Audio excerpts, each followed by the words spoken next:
இயேசு கிறிஸ்துவில் பிரியமான சகோதர சகோதரிகளே, தூய லூர்து அன்னையுடைய பக்தர்களே, அன்னையினுடைய மகிமையையும் அன்னையினுடைய வரலாற்றையும் வணக்க மாதமான இந்த மே மாதத்திலே நாம் கேட்டு வருகின்றோம். தனது பிள்ளைகளாகிய ஒவ்வொருவரையும் தனது மனதிலே வைத்து கொண்டு அவர்களுக்கு தேவையான எல்லாவிதமான உபகார சகாயங்களையும் செய்து வருகின்ற நமது அன்னை மரியாள் நமது ஜெபங்களையும் ஏற்று நாம் எந்த நோக்கத்திற்காக இந்த திருத்தலம் தேடி வந்திருக்கின்றோமோ அதை நிறைவேற்றி தருவார் என்ற ஒரு நம்பிக்கையோடு இந்த திருப்பலியிலே நாம் பங்கு பெறுவோம். இன்றைய நாளிலே அன்னை மரியாளை பற்றி ஒரு செய்தி, இன்றைய இறைவார்த்தையின் அடிப்படையிலே ஒரு செய்தி.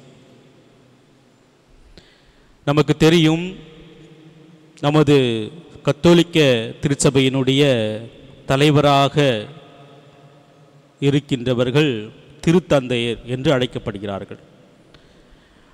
1958 ஆண்டிலிருந்து 1963 வரை 23ஆம் அருளப்பர் 23ஆம் யோவான் என்பவர் திருச்சபையினுடைய தலைவராக இருந்தார். அவர் இப்பொழுது புனிதராக தூயவராக உயர்த்தப்பட்டிருக்கின்றார். தூய 23ஆம் யோவானுடைய வாழ்க்கையிலே நடந்த ஒரு நிகழ்ச்சியை இங்கு நான் சொல்ல ஆசைப்படுகின்றேன். எவ்வாறு அன்னை மரியாள் தனது திருச்சபையை, தனது பிள்ளைகளை வழிநடத்துகின்றார் என்பதற்கு இது உதாரணமாக இருக்கின்றது. 1958ஆம் ஆண்டு அவர் திருத்தந்தையாக உயர்த்தப்பட்ட பொழுது ஏற்கனவே அவருக்கு 60 வயதாகிவிட்டது. இவர் வந்து என்ன செய்ய போகிறார் என்று அவரிடம் உடனிருந்த பல்வேறு ஆயர்களும் மக்களும் புலம்பிக் கொண்டிருந்தார்களாம். இந்த புலம்பலை அறிந்து கொண்ட திருத்தந்தையானவர் திருச்சபைக்கு ஏதாவது செய்ய வேண்டும் என்று அவர் யோசித்து கொண்டே இருந்தாராம். யோசித்து ஒரு நாள் இரவு தூக்கம் வராமல் அந்த போப்பானவர் திருத்தந்தையினுடைய இல்லத்திலே உலாவிக் கொண்டிருந்தாராம். வெகு நேரம் ஆகிவிட்டது. அவர் என்ன நினைத்து கொண்டிருந்தார் என்றால், அடுத்த நாள் காலையிலே கர்தினால்மார்கள், ஆயர்கள் மற்றும் கத்தோலிக்க திருச்சபையினுடைய முக்கிய உறுப்பினர்கள் அனைவரையும் கூட்டி தான் நினைத்த காரியங்களை அவர்களுக்கு சொல்ல வேண்டும், 2ஆம் வத்திக்கான் சங்கத்தை கூட்ட வேண்டும் என்று சொல்ல வேண்டும் என்று நினைத்து கொண்டிருந்தாராம். இதை எப்படி அவர்களுக்கு சொல்வது, அவர்கள் ஏற்றுக்கொள்வார்களா என்ற ஒரு குழப்பத்தோடு இருந்ததால் அவருக்கு தூக்கம் வரவில்லை. எனவே அவர் நடந்து கொண்டிருந்தாராம். அப்பொழுது மிகவும் மெல்லியதாக ஒரு குரல், little John go on sleep,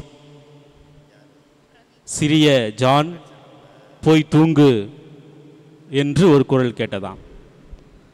வழக்கமாக இப்படி அவருடைய தாயார் தான் அவருக்கு சொல்வாராம், லிட்டில் ஜான் போய் தூங்குங்க அப்படின்னு சொல்வாராம். அவருடைய தாயார் இறந்து விட்டார். இந்த நேரத்திலே யார் என்னை இவ்வளவு பாசத்தோடு, இவ்வளவு கருணையோடு, இவ்வளவு அக்கறையோடு தூங்க செல்ல சொன்னது என்று அவர் யோசித்து கொண்டிருக்கின்ற பொழுது அன்னை மரியாளுடைய ஆற்றலை அவர் புரிந்து கொண்டு அவர் உறங்க சென்றாராம். நிம்மதியாக உறங்கினாராம், சந்தோஷமாக அமைதியாக உறங்கினாராம். அடுத்த நாள் காலையில் எழுந்து அவர் என்ன நினைத்தாரோ, என்ன சொல்ல வந்தாரோ அதை எந்தவித தடையும் இன்றி, தயக்கமும் இன்றி அந்த சபைக்கு அவர் அறிவித்தாராம். அந்த சபையில் உள்ள கர்தினால்மார்களும் ஆயர்களும் எந்தவித மறுப்பும் இன்றி அவருடைய வார்த்தைக்கு கட்டுப்பட்டார்களாம். அதனுடைய விளைவாக தான் இன்று திருச்சபையானது பல்வேறு மாற்றங்களை கொண்டு வந்தது, ஏற்றுக்கொண்டது. இப்பொழுது குருவானவர் உங்களை நோக்கி திருப்பலி வைக்கிறார், மக்களை நோக்கி திருப்பலி வைக்கிறார் என்றால் அன்று தூய 23ஆம் அருளப்பர் செய்த முடிவெடுத்த அந்த நேரம்தான். இன்று தமிழிலே நீங்கள் பாடல்களை பாடுகிறீர்கள், ஜெபங்களை சொல்கிறீர்கள் என்றால் அன்று அவர் செய்த ஒரு நல்ல காரியம்தான். எனவே அன்னை மரியாள் நாம் எப்பொழுது தூய்மையாக, எப்பொழுது தாழ்ச்சியாக வாழ்கின்றோமோ அப்பொழுது நமது அருகிலே வந்து நம்மை வழிநடத்துகின்ற அன்பு தாயாக இருக்கின்றார். அன்று கல்வாரி மலையிலே தூய யோவானை பார்த்து இதோ உம் தாய் என்று ஆண்டவர் சொன்னார். அந்த வாக்கு 23ஆம் அருளப்பருடைய வாழ்க்கையிலே உண்மையாகின்றது. எனவே நாம் அன்னை மரியாளிடம் வருவதற்கு முன்பாக, அவருடைய திருத்தலத்துக்கு வருவதற்கு முன்பாக நல்ல ஒரு பாவ சங்கீதனம் செய்யும். தூய்மையான உள்ளத்தோடு நாம் நமது விண்ணப்பத்தை கொடுக்க நாம் முயற்சி எடுக்க வேண்டும். இன்றைய நற்செய்தியிலே நம் ஆண்டவராகிய இயேசு கிறிஸ்து சொல்கின்ற ஒரு வார்த்தை, சிறு பிள்ளையைப் போல் இறையாட்சியை ஏற்றுக்கொள்ளுங்கள் என்பதுதான். இந்த சிறு பிள்ளை குழந்தைகளுடைய தனித்தன்மை என்பது அவர்கள் கள்ளம் கபடமற்றவர்கள். யாரை பார்த்து வேணாலும் அவங்க சிரிப்பாங்க, யாரை பார்த்து வேணாலும் அவங்க அழுவாங்க. இவன் ஏழை, எனவே இவனை பார்த்து நாம் சிரிக்கக்கூடாது அப்படிலாம் இல்லை. இவன் பணக்காரன், எனவே இவரை பார்த்து நாம் சிரிக்கலாம் அப்படிலாம் இல்லை.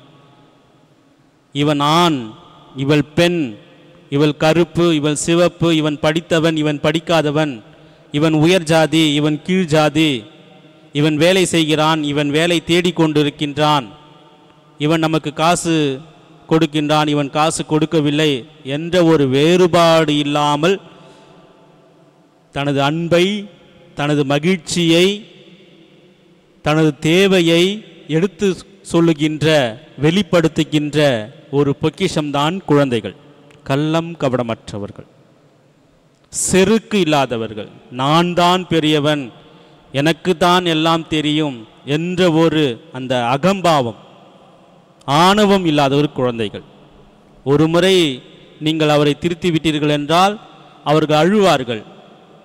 அன்றைக்கு சாயந்தரமோ அல்லது 10 நிமிடத்திலே அம்மா அப்பா என்று நம்மை நோக்கி ஓடி வருவார்கள். நெஞ்சில் எதையும் வைத்து கொள்ள மாட்டார்கள். நாம் கடவுளுடைய அரசில் நுழைய வேண்டுமென்றால் இத்தகைய ஒரு மனநிலையோடு இருக்க வேண்டும். சங்கீத ஆசிரியர் தாவீது அவர்கள் ஆண்டவரை நோக்கி பாடுகின்றார். சங்கீதம் 131 பாடுகின்றார், ஆண்டவரே, எனது உள்ளம் தாயின் மடியில் தவழுகின்ற ஒரு குழந்தையைப் போல அமைதியோடு இருக்கின்றது. ஏனெனில் எனது பார்வையில் செருக்கில்லை, எனது பேச்சில் பொய்யில்லை, எனது நாவில் அமைதி இருக்கின்றது என்று சொல்கின்றார். இவ்வாறு நாமும் ஆண்டவருடைய புகழை பாட வேண்டுமென்றால், ஆண்டவருடைய அன்பை சுவைக்க வேண்டுமென்றால் கள்ளம் கபடமற்றவர்களாக, செருக்கற்றவர்களாக, பணிவாக இருக்க பழகிக்கொள்ள வேண்டும். அன்புமிக்க சகோதர சகோதரிகளே, அன்னை மரியாளுடைய தாட்சியும் அன்னை மரியாளுடைய தாய்மையும் நமக்கு ஒரு சிறந்த எடுத்துக்காட்டாக இருக்கின்றது. எனவே ஒவ்வொரு நாளும் நாம் ஜெபமாலையை ஒரு ஆயுதமாக கொண்டு அவருக்கு ஏற்ற நல்ல பிள்ளையாக வாழ்ந்து இறையரசை அடைய இந்த திருப்பலியை தொடர்ந்து ஜெபிப்போம். எல்லாம் வல்ல இறைவன் நம் அனைவரையும் ஆசீர்வதிப்பாராக. ஆமேன்.